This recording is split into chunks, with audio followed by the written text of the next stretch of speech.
юм болонгууд амар уйлчих гадаг болсон мөлий. Нас явдаг муу яагаад байгаа ч. Миний нас явж бай. За hi guys, юу яцхан? Өнөөдөр би маш сонирхолтой сэдвийн талаар ярина. Үүний талаар ярих чагаа гэдгээр би өнөөдөр яг хосын токсик харилцааны талаар ярина. За токсик харилцаа гэдгээр ер нь янз бүр байдаг те, гэр бүлийнх нь одоо найз нөхдөд хамт ажилладаг хүмүүсийнх ч юм уу те. Тэр дундаас яг өнөөдөр хосын токсик харилцааны талаар ярья гэж бодсон. Жилийн өмнө яг юм токсик харилцаанаасаа бүр ингэ саллаад үедээ бол ингэ яг үхмээр санагдаж байгаа шүү дээ. Бүр ингэ яг гээд одоо хосын харилцаа гэдэг чинь ер нь бол ингэ хоёр талаасаа нийлүүлээд барьжсэн байшин гэж бодоход яг саллаа гэх юм бол яг ингэ тэр чигээр ингэ нурж байгаа юм шиг тийм байсан. Яг хүн чинь амар сони юм бэлээ заяа. Ингээд угаасаа салцсан ингээд тодорхой угаасаа болохгүй болоо салж байгаа мэдж байгаа ч гэсэндээ ингээд нэг тийм шалтгаан хайгаад яг юунаас болоод салж уу яг юуг нь би буруу хийж үү гэд ингээд хайгаад идэм билээ. Тэгээ би яг YouTube-ээс яг жилийн өмнө бит хоёрыг салсан шалтгаан гэж хайжсэн байхгүй юу? Яг тэр одоо хайсан чиглэлээрээ одоо бичлэг хий гэж бодож байгаа. Яагаад салцсан юм бэ гэдэг талаар одоо ярина. Тийм болохоор бичлэгээ дуустал нь үзээрэй. Instagram, Facebook эднэр дээр би юу яаж байгаа? Ингээд жижиг сажиг юм 5 секундын контентууд хийгээд байгаа байхгүй юу? Тэгээ тэрэн дээр болохоор ямар бичлэг илүү үзэлттэй гэх юм бол ер нь хөвчлэн хосын харилцааны талаар одоо тийм бичвэрүүд тэгээ бичлэгүүд ер нь хөвчлэн аяг үзэлттэй байгаа. Тэгээ энэ талаарх мэдээллүүд бол яг байхын үед бол байдаг. Гэхдээ дандаа нэг юм онол ярьсан байдаг байхгүй юу? Яг нөгөө сүнслэг ертөнцийн талаас тайлбарлавал одоо энэ кармик харилцаа байна гэх нэг тиймэрхүү юм бичсэн байдаг. Тэг маргаан гарцсан. Тэгээ одоо ингээд ер нь өөрийн үед өөрчлөгдөж байгаа яах гэдэг нь мэддэхгүй болсон байгаа хүнд ингээд кармик харилцаа гэлгүй энэ кармик харилцаа юм байна. Тэг ер нь ингээд дуусах юм байна. Бид хоёр үс тохихгүй байна гэд болох чи айгу утгагүй штэ. Тийм болохоор зүгээр миний яг энэ энгийн хэлж байгаа юмнуудыг нэг жохон сонсоод аваарэ гэж би хүсэж байна. Би тийм амар сэтгэл зүйч нэг бол бүр ингээ гэр бүлийн мэрэгчлээ энэ төр бол биш. Яг тэр урд нь болж өнгөрсөн 3 жилийн процессоос одоо би ингээ жилийн хугацаанд миний бодож болоод ийм байсан биш дээ. Энийг зассан байсан бол бит хоёр болох л байсан юм байна гэж бодож байгаа юмнуудаа ярих учраас та нараас ингээ гоё шүүлтүртэй хүлээж аваарай заяа. Хөвчлэн ямар хүмүүс ингээ хостой болоод байна, ингээ яаруу санд руу хостой болоод байна. Ер нь ингээ сургуулаа төгсөө шууд ингээ хостой болоод байна гэхээр ер нь гэр бүлдээ ер нь ганцаардаж өссөн хүмүүс заяа. Тэгтээ ах トゥ ихч дүү ч юм уу тийм хүмүүсийг бол ганцаардаж өссөн гэж хэлэхгүй. Ер нь ингээ гэр бүлийнхаа гишүүдэд үл тоогдсон. Тэгээд ер нь хин ч ер нь сонсдоггүй. Тэгээд цааштай ер нь ингээд өөрийгөө яах гээд байгаа гэж мэддэггүй, өөрийгөө илэрхийлж чаддаггүй тийм хүмүүс ер нь амар хурдан яаруу хостой болд юм байна гэдгийг ер нь олж харсан заяа. Би бас яг тийм байсан. Яг миний хажуудыг нэг хүн байхгүй л бол би ингээд амьдарч чадахгүй юм шиг те. Ингээд миний хажуудыг нэг хүн ингээд нэг ардаагаад байж чадахгүй л бол ингээ өөрийнхөө хийх ёстой юм хийж чадахгүй байх ч юм уу, нэг бол ингээ ганцаардаад өөр зүйл сатарах ч юм уу, бүр ингээ шоудаад арих байх ч юм уу, ер нь нэг тиймэрхүү үе байсан. Тэгээд яг хосын харилцаанд ингээд яарч ороод байгаа хүмүүсийн хувьд гэх юм бол анханасаа гэр бүл нь амар асуудалтай байсан. Бусдаас хоцрох мэдрэмж нь яг ингээд бүр амар байдаг. Яг тэрнээс одоо ингээд нэг хүн одоо энэ найз хүнтэй байлаа гэхэд би яг ингээд найз хүнтэй болохгүй маань гэж боддог гэх юм уу. Түүнээс яг ганцаараа байгаад, ганцаараа ингээд юм хийгээд, ганцаараа ингээд сураад өөрийгөө хөгжүүлээд, өөрийгөө сонсоод ингээд явъя гэсэн ойлголт бол ер нь байдаггүй. Тэгээд ингээд яарч хосын харилцаанд орсноос болж өөрийгөө таних мэдээчгүй байх үедээ өөрийгөө болоод нөгөө нэг амар гэмтээдэг байхгүй юу. Тэ ингээл чи ямар өнгөдөртэй, чи ямар хоол идэх, чи ер нь ямар спортоо хичээлэх дуртай, чи зүгээр юм энгийн зүйлүүдийг яг ингээд би бүгдийг ингээд тодорхойлох, өөрийгөө таньж мэдсэн гэж хэлэх биш ээ. Өөрийгөө таньж мэднэ гэдэг маань бүр адаглаад шүү заяа. Чи ингээд тухгүй байх үедээ яг юу хийд юм бэ? Чи ингээд сэтгэлээр унсан үедээ яг яад юм бэ? Чи яг ууралсан байхдаа яг яад юм бэ? Чи бүр ингээд ухаан мэдрэлээ алдсан ууралсан байх үедээ яад юм бэ? Чиний дургуун өргөсөн үгийг хэлэхэд чи ямар хариулт үзүүлд юм бэ гэдгийг чи мэдчихэж ядаж би өөрийгөө тодорхой хэмжээний мэддэг хүн гэж хэлэхэд ер нь хэлдэхгүй заяа. амар залуу сайхан гоё хийж бүтээх хамгийн эрчүүдтэй насан дээрээ тэгэл нэг амар хайр дурлалын рамаас үсгээл нөгөөдгөндөө шаналал уйлал гомдол уугаал тэгэл яваад ах чи ер нь бол амар хайран байгаа сте тий. Өөрийгөө бүр окей би яг ийм юм байна, ингэт юм байна. Би уралц үедээ ийм маш гаргад юм байна. Энэ хүртлээ би ингэ мэддэг юм чинь одоо би ингэ хосын харилцаа эхлүүлж болно гэж дүнсэн үедээ ингээ хосын харилцааг эхлүүлвэл их зүгээр санагцсан. За тэгээ хоёрт нь хүн болгонд хайрын хил гэж байдаг гинэ. Одоо ингээ хайрын 5 хил байдаг. Бэлэг өгөх, чанартай цаг өнгөрөөх, хүрлцэх, тэгээд гоё үг хэлэх, одоо үйлчлэх гэдэг 5 хил байдаг. Тэгээд энэ 5 хилнээсээ чи яг алийг нь илүү гэж боддог вэ? Чиний дотор яг аль нь илүү вэ? Тэрийгээ ер нь мэдсэн байхад бол ямар ч хүнтэй яг хайрын рамаас үсгээ явахд нэг асуудалгүй санагдсан. Тэгээд нөгөө хүнийхээ бас нөгөө хайрын хилийг шууд ингээд асуугаад мэдчихэж болно. Энэ бол 1960-аад оноос хойш ингээд хэрэглэгдэж ирж байгаа юм заяа. Тэгээ энийг юусоо мдээгүй байсан.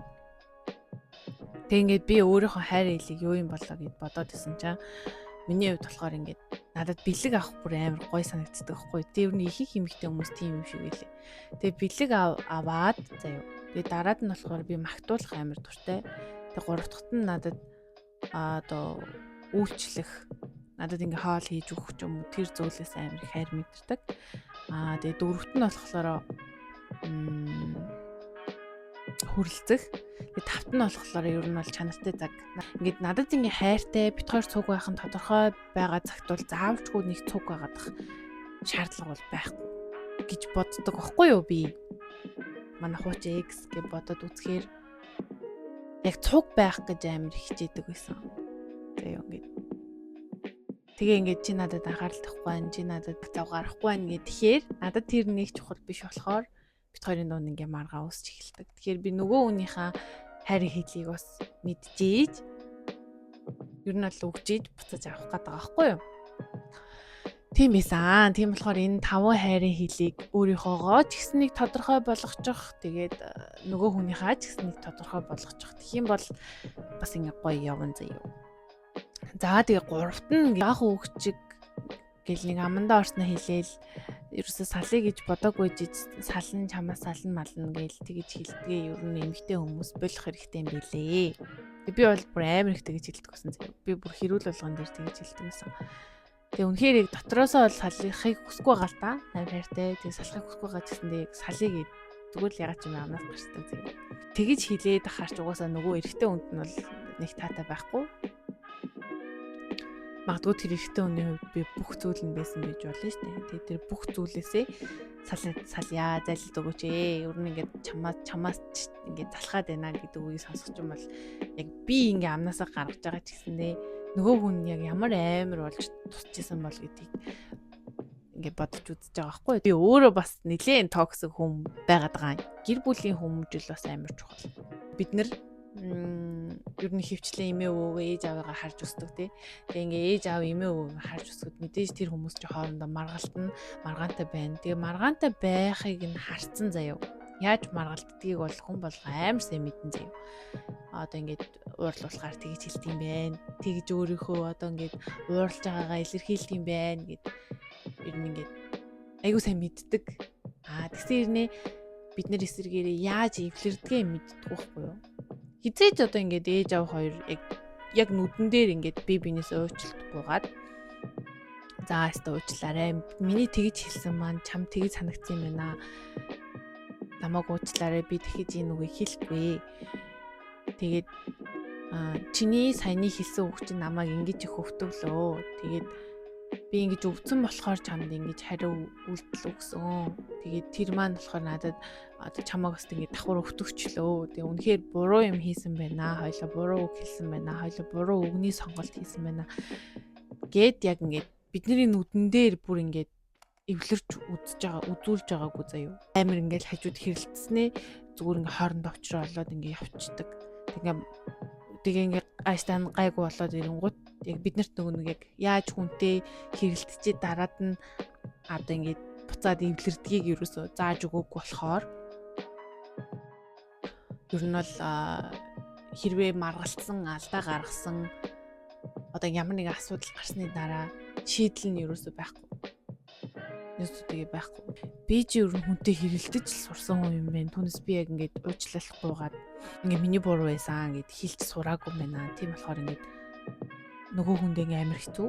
Надад ч гэсэн ингээд амар хэцүү байгаад идэг гэсэн юм байна. Одоо ингээд токсик харилцаанд байгаа ч юм уу, нэг юугүй салах гэж байгаа. Тэг бол яг салцсан байгаа хүмүүс байх юм бол яг энэ талаар сайн бодож үзээрэй. Яг токсик харилцаанд байгаа хүмүүс яг ингээд нөгөө хүнээ ингээд амар буруутгаад байдаг байхгүй юу? Одоо ингээд яг тэрнээс болол ингээд энэ тэр л намайг ойлгохгүй байна. Тэр л ингээд энэ гэд ер нь нөгөө хүн лүг амар бурууж ихэд байдаг. Яг үнэндээ л хэд бол яг харилцаа гэдэг бол хоёр хүний харилцаач яг 50% л байгаа. Тэгээд тэр хүнээс шалтгаалж байгаа хүчин зүйлүүд ч байгаа, чамаас шалтгаалж байгаа хүчин зүйлс байгаа. Яг энэ тал дээр ингээд жоохон энэ гурван юмыг ингээд сайн хийтгэл юм бол энэ гурван юмыг ингээд сайн хийтгэл юм бол таны одоогийн байгаа хосын харилцаан чи ямар нэгэн сайн зүйл заавалчгүй гарч ирнэ гэдэгт би бол бүр үнэхээр итгэлтэй байна. Өөрөө сонсоод гомдох байсан үгээ ер нь болж өгвөл хүнд бити хийлээ гэдэг зарчмыг одоо барай явж байгаа. Их юм бол бараг чи хүн гомдохгүй хаа. Хин нэгэн заавалчгүй чиний хажууд байж чамаагаа зургалтай болох гээд байгаа юм биш. Хэрвээ чи өөрөө ганцаараа ч байсан зургалтай байдаг хүн бол чиний хажууд хинч байсан, чи жаргалтай л байна.